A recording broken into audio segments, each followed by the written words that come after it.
Good evening. Just get myself sorted here.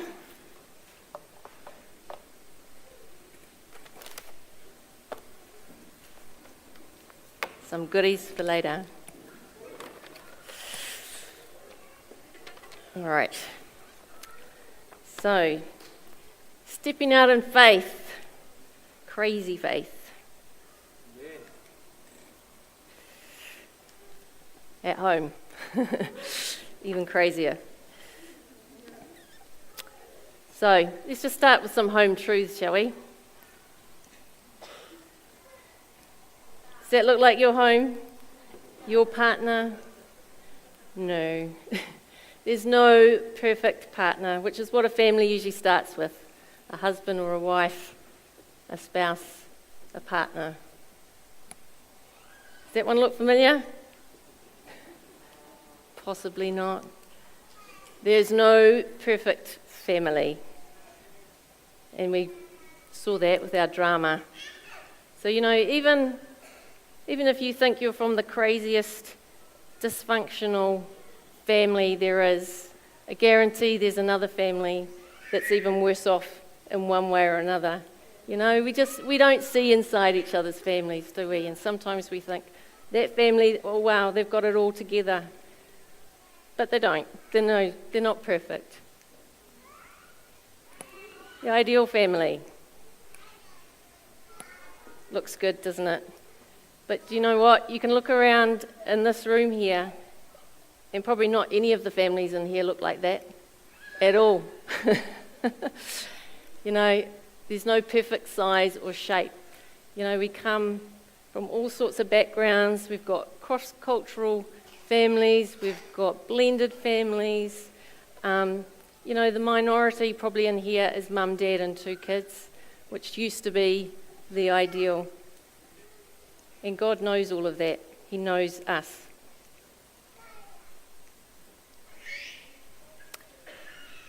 I saw this recently. No other success in life can compensate for failure at home.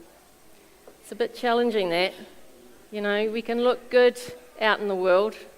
We can look good at work, at school, even here in our community.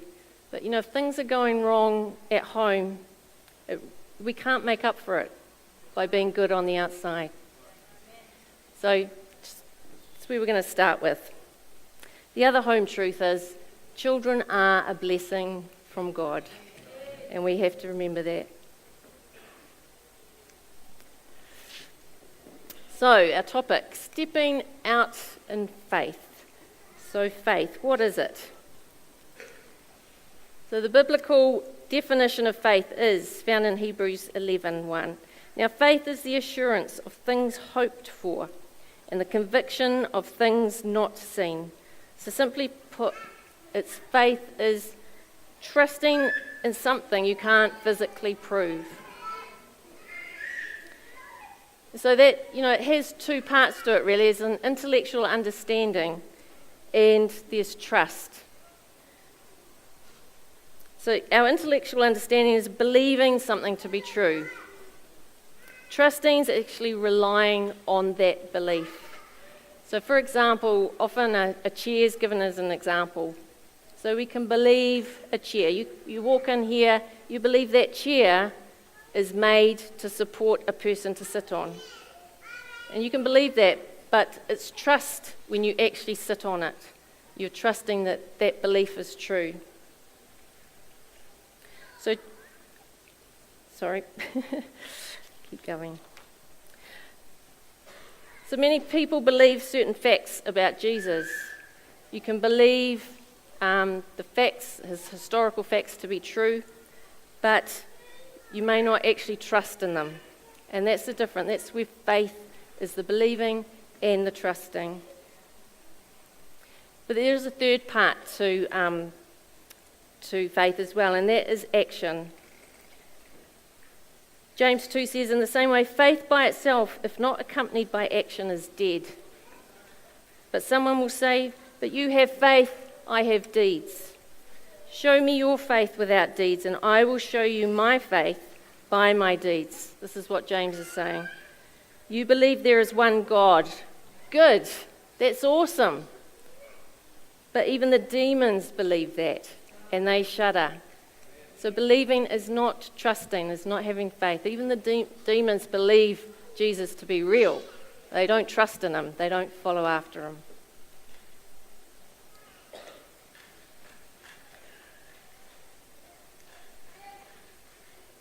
So stepping out, this is our topic. So stepping out is believing and trusting that God can make a difference in our families and behaving in a way that shows our faith in God and enables changes to take place. Because that's what we want, faith that is action and makes change in our homes. So we're going to look at a Bible story. So it's 1 Samuel. It goes from chapters 1 to 7, so we're not going to read it all out. I'm trying to condense it. Hopefully you'll get the gist of the story as we go along. But it is about two families and the choices they make and between faith and faithlessness and the consequences they have on the generations to come after them. So it starts with Hannah. She's a woman who longed to have a child and she hadn't been able to. And in the Israeli culture, if a woman was married and didn't have children, it was a very shameful thing. And so her heart was just wanting to have this child. And so she would go to the temple regularly and she would be praying. And it says, in her deep anguish, Hannah prayed to the Lord, weeping bitterly.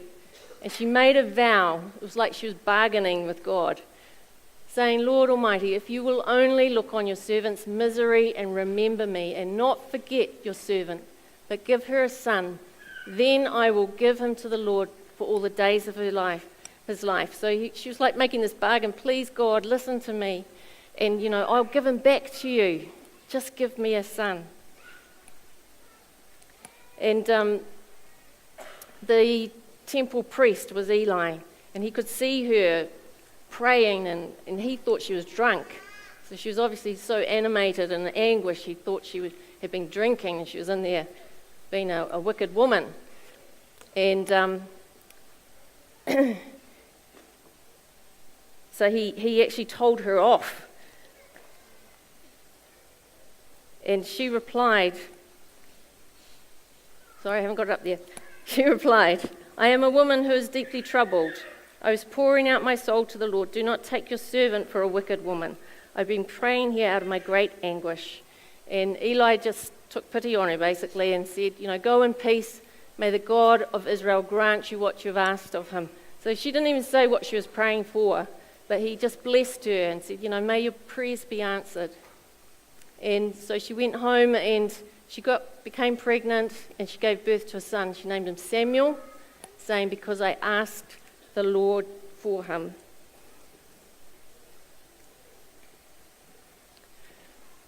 So at about 3 years of age, Samuel was about 3, she's weaned him, and so she decides it's time to take him to the temple and she's going to dedicate him to the Lord. So that means she's giving him up.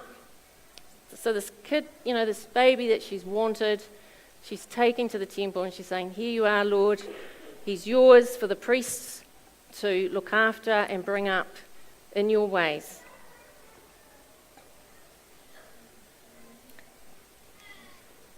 When she did it, she prayed, and this is just one tiny bit of her prayer. But she says, my heart rejoices in the Lord. There's no one holy like the Lord. There's no one besides you. There's no rock like our God. And if you look it up, it's a really good read.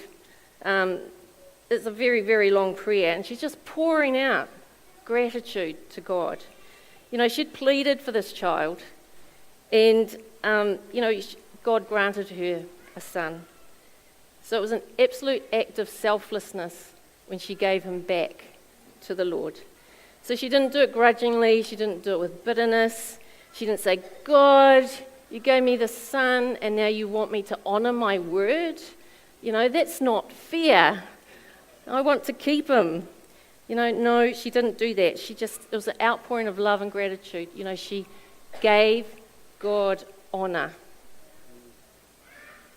And later in the story, God actually honours Hannah, and he gives her and blesses her with 3 more sons and 2 more daughters.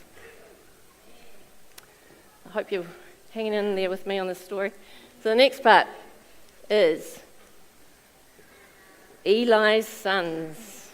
So here's part 2 of the story. So Hophni and Phinehas, I'm just going to call them Eli's sons. Okay, so they were also priests of the temple. So Eli was an old man, and so his sons were, doing the things the priests needed to do in the temple. And the priests relied on the people for their livelihood. So when they brought their sacrifices, they would take a portion of the meat, and that was what they would have to eat. And the meat was meant to be boiled, and the priests would get a portion of it. But these two would send their servant along and demand the raw meat and with the fat still on, so that they could roast it. So you can imagine boiled meat versus roasted meat, which you would prefer. But the Bible describes Eli's sons as scoundrels, and they had no regard for the Lord. So they would say, "Give the priest some meat to roast. He won't accept boiled meat from you, only the raw." And the sin of the young men was very great in the Lord's sight, for they were treating the Lord's offering with contempt.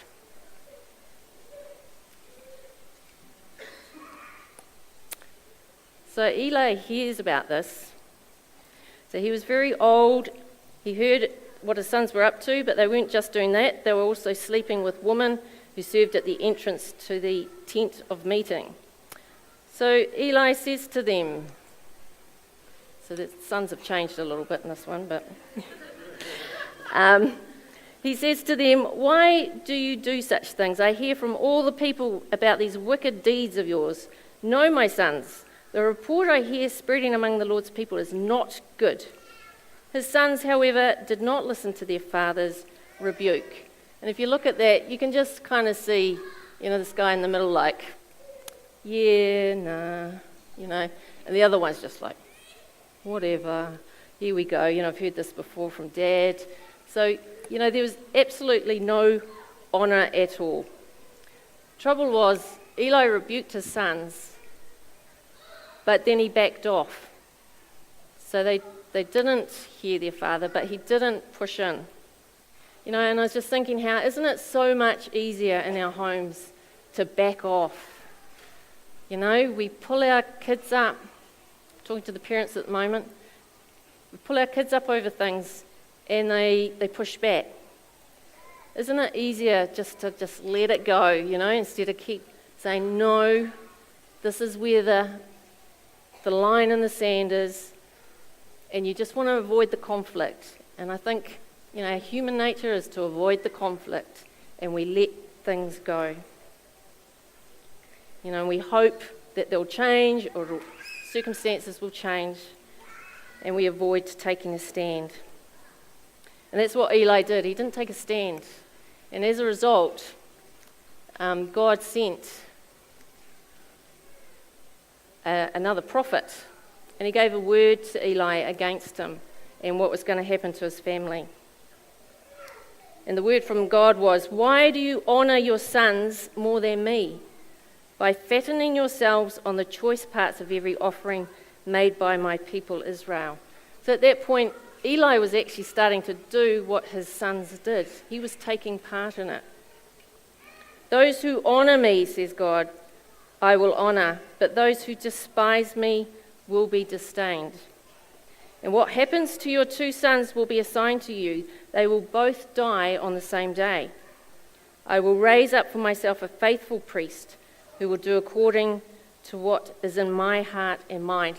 That was just a portion of the prophecy, and it was pretty frightening what he was saying. He was saying he was going to cut off Eli's whole family line from ever being priests again.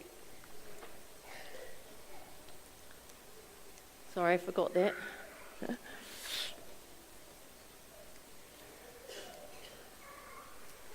So, part 3 of the story. While this is all happening, the Philistines and the Israelites were always at war with each other. And the Philistines had already beaten the Israelites in war. And they were going to go out again into fight. So the Israelites went out to fight the Philistines. The Israelites were defeated. So the elders of Israel said, "Let us bring the ark of the Lord's covenant from Shiloh," which is where Eli was, "so that he may go with us and save us from the hand of the enemies." Now the ark is sort of like this thing drawn up there, and it was like the physical presence of God at the time. I mean, we don't kind of understand it now. We're given the Holy Spirit, and each of us can have that. But in those days, it was like God's presence was in the ark, and the priests had to look after that. It was, it was pretty darn important. So these guys are deciding that it's a wee bit like a lucky charm. It's a bit like we wear a cross around our neck and we think we're protected. So they think, let's take the ark with us into war, and God will, be there and protect us, and we will be victorious. So that's what they did. So Eli's 2 sons, as the priests, took the ark into battle. So the Philistines fought, and the Israelites were defeated again. And every man fled to his tent. The slaughter was great. Israel lost 30,000 foot soldiers. And, to top it off, the ark of God was captured. So Eli's sons died, since they were the ones who were meant to be looking after it. So the prophecy was fulfilled. Eli's 2 sons died on the same day.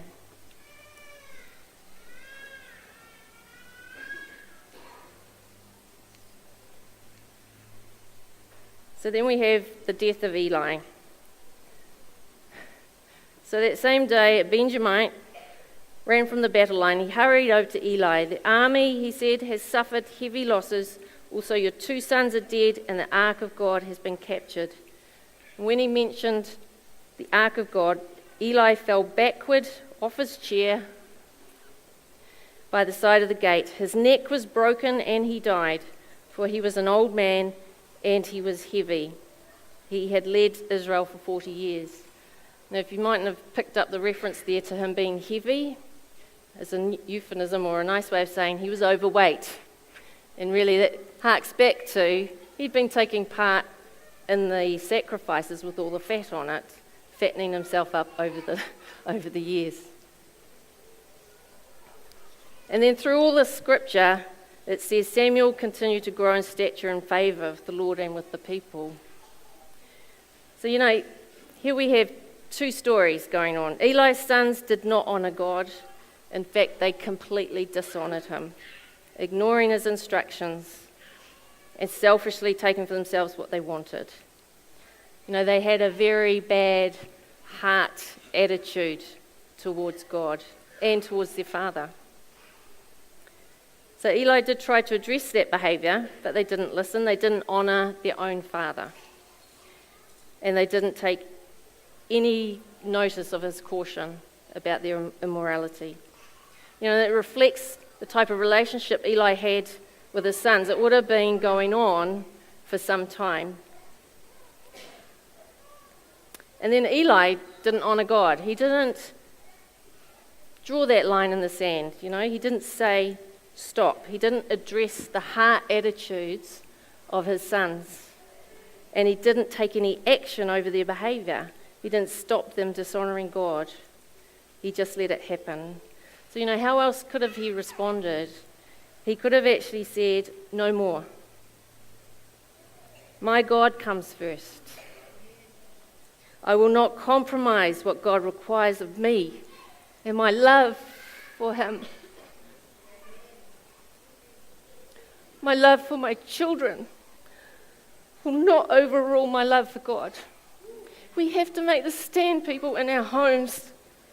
For our kids are to see who God is, how important he is.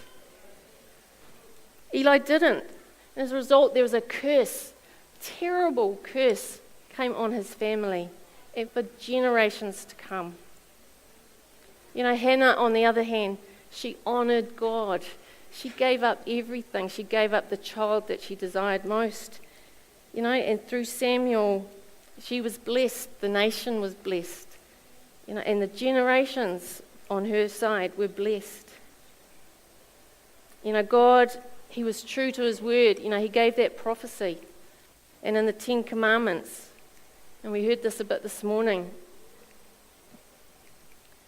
that God says, I am a jealous God, punishing the children for the sin of the parents to the 3rd and 4th generation of those who hate me, but showing love to 1,000 generations of those who love me and keep my commandments. Do you realize we can change the course of the generations to come by the choices we make today?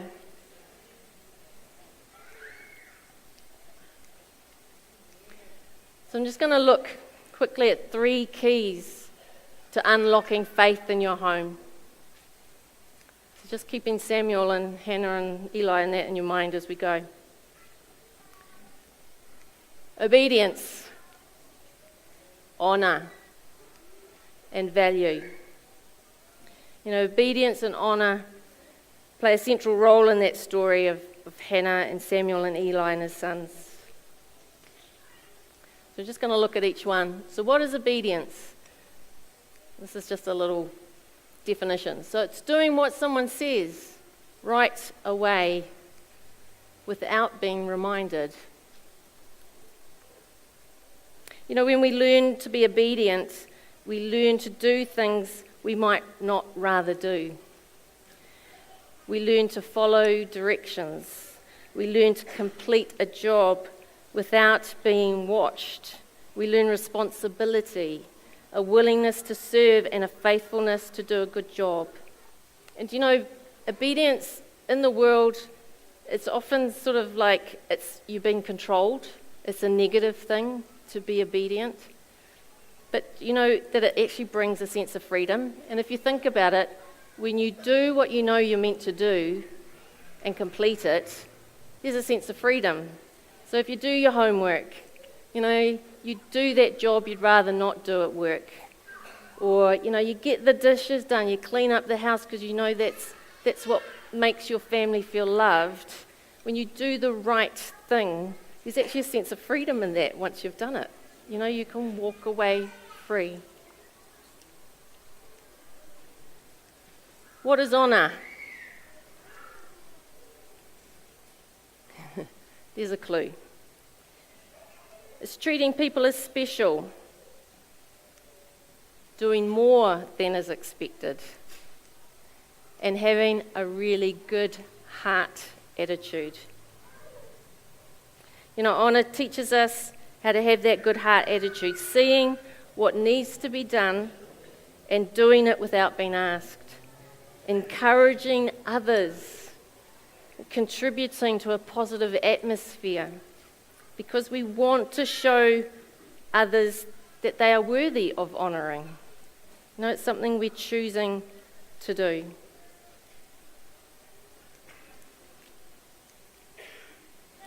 Romans 12 says,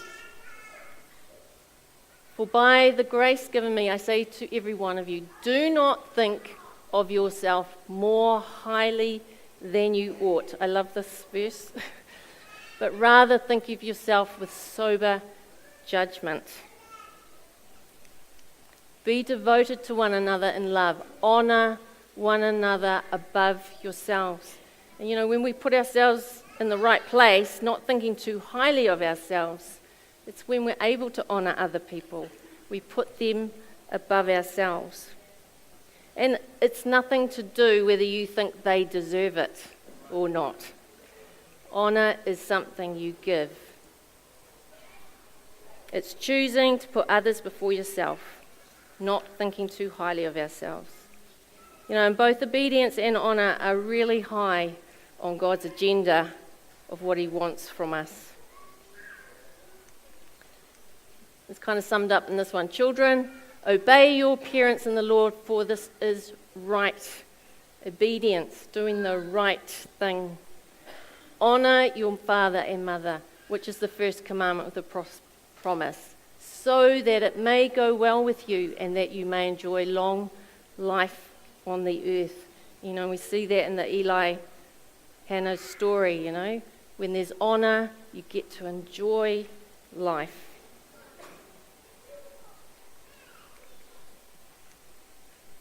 So just back to our Samuel story, just a quick contrast of the outcomes, really of parents, faith or faithlessness, and just what happened between Eli's sons and Samuel's.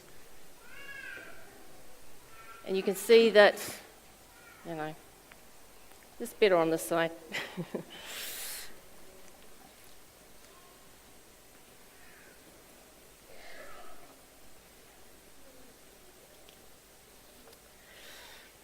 Okay, sorry. I'll keep going.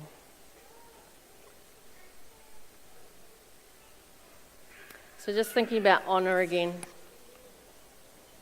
Honour changes how we see others. It fixes and changes how we think, speak and act. We can start to have a vision of what it means to have an honouring family. I'm talking to everybody here. I'm talking to young people, kids and adults. This isn't just about parents. It's everybody in the family, because it's how we relate to each other. And it's the whole thing about having a heart attitude change. So just looking at misbehaviour, most of it's handled. Most of us would go, wrong behaviour, we correct it, either with words or a bit of punishment, and then it leads to the right behaviour, and they might get a reward or a bit of praise. You think, yay, job done. Let's just have a look at it when it's handled with honour in the mix. So you got your behaviour at the top and a heart at the bottom. So we get the wrong behaviour. Instead of tackling the behaviour, we need to tackle the dishonouring heart issue, which will then hopefully lead to the honouring heart issue, which the automatic outcome to that is the right behaviour. And I'll just give you an example of that. I heard this story, and so there's a little girl at school, and the teacher says, to the class, everybody come sit on the mat. And she decides she doesn't want to. So the teacher's like, come and join the rest of the class, come and sit on the mat. The girl, she stands on the mat, but she's still standing there. So, the teacher with a bit of firmer voice this time, please sit down. And the child finally sits down. And the teacher's like, well, thank you, good girl. And then the little girl says, well, I'm sitting down on the outside, but I'm still standing up on the inside. So automatically you've got a dishonouring heart attitude going on there. So on the outside, you might get the right behaviour, but on the inside, nothing's actually changed. So you'd be looking at disobedience and dishonouring of someone in authority. That would probably be, sort of the dishonouring stuff going on there. Okay, I've got another illustration I want to show you of what honour is. So I'm going to need a volunteer this time. So I want a young person or a child. So anybody sort of under the age of 18. If they could quickly come up. It'll be worth your while, I guarantee.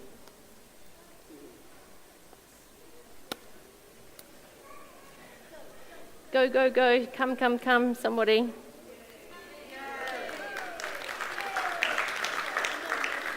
Oh.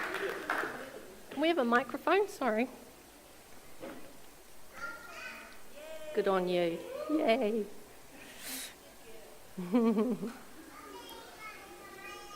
Here we go.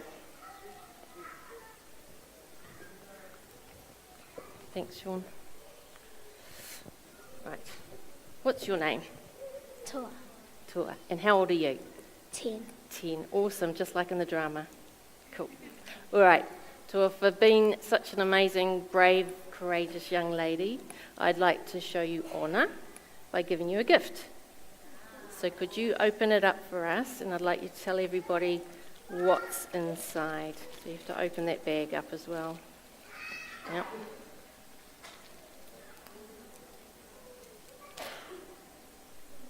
What's it look like? Dirt.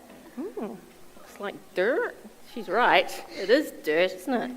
Did you see her face? It was like, dirt? Yeah, exactly. And you know, that's exactly what we can do at home. We can be giving each other dirt. Put that back in there if you like.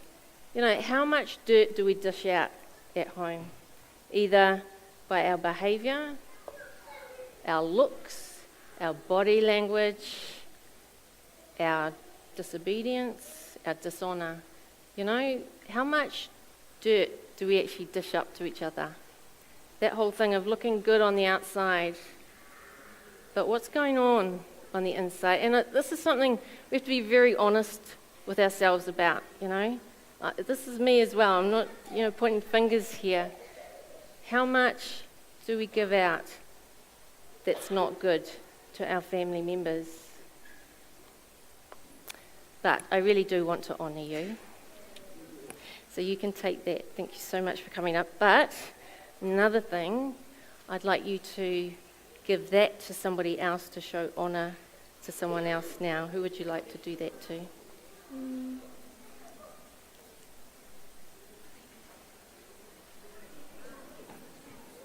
Mum? Your mum. Excellent choice. Yeah.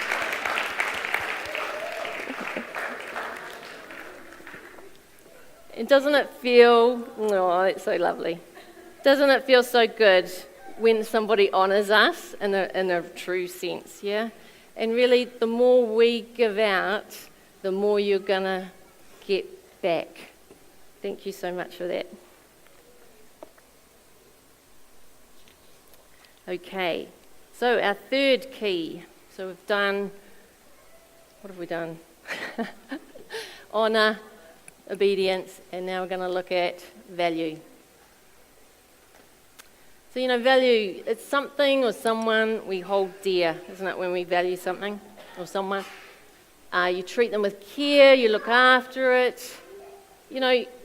Thinking about, it could be a family heirloom, something that's very precious. Like I know musicians who might invest in a quality instrument or a builder in a tool.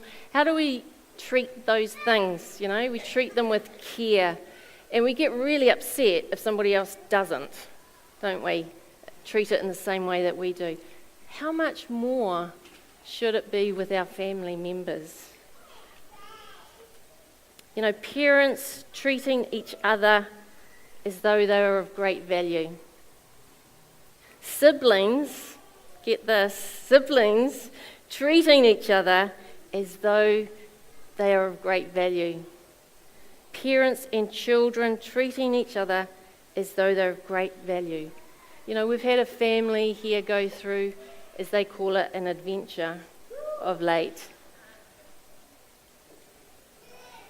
And Teresa, I've asked them if I can say this, so it's all right.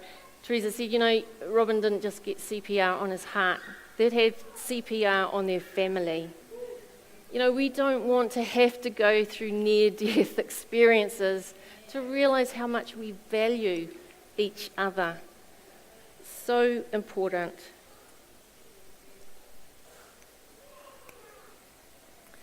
In God's eyes, we are of equal value. He sees us all the same. When God becomes the head of our household, all our family members become spiritual brothers and sisters to each other. We begin to treat each other differently when we can grab a hold of that. Matthew 12 says, "Finally, all of you, be like-minded, be sympathetic, love one another, be compassionate and humble. Do not repay evil with evil or insult with insult. On the contrary, repay evil with blessing, because to this you were called, so that you may inherit a blessing. You know, these verses give us instructions on how to have successful relationships. It's mutual honour and valuing of each other.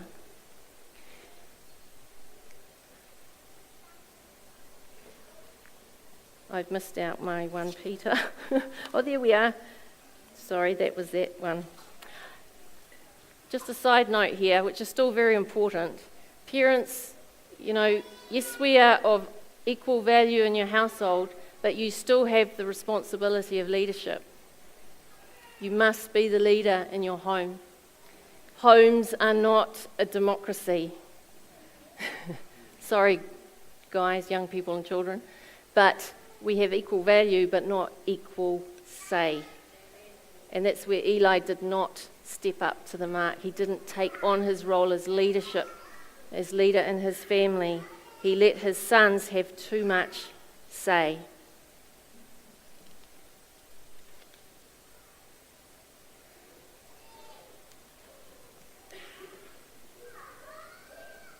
So, in summary, stepping out in faith at home is believing, trusting,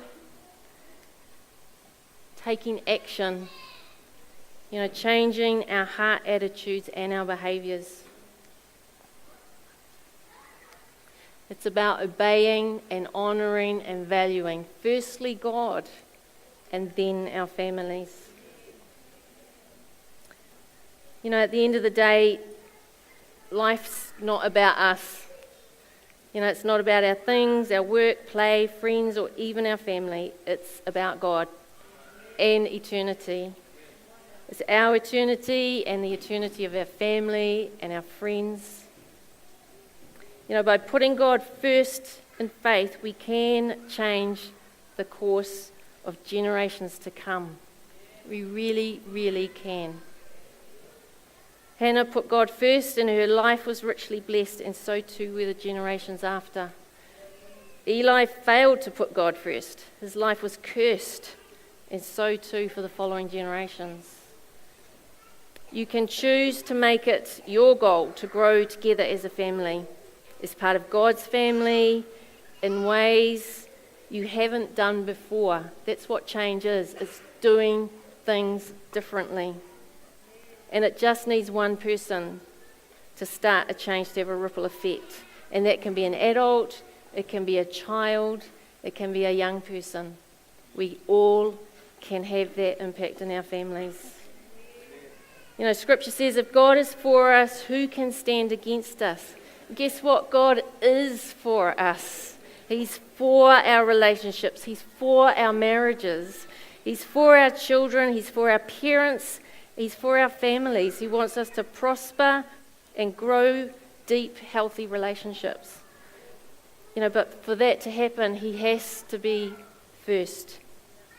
So step out in faith. The song that we had before, stepping out, wherever you lead, I'll follow. What if it costs me everything? It's going to take crazy faith. And yes, it's hard work. And there might be some of you sitting here tonight going, yeah, that all sounds really good, but you don't know my family. You don't know my partner, my husband, my wife. You don't know my background. It's too hard. You don't know how terrible my parents are, or were, if they've passed away. And you don't know how awful my kids are. And you're right, I don't, because a lot of stuff gets hidden at home. But you know who does? God. He knows, he knows, he knows. And he's given us this book, his word, and it's full of instructions. And we can go to parenting books and we can listen to speakers and we can, go to TV and radio, YouTube, whatever, and get all the advice, and it's good. And counselling, it's good, but actually it's of no value if we don't put it in here in the heart and start changing, But this book has life in it, and life to the full. That's what God's promise is.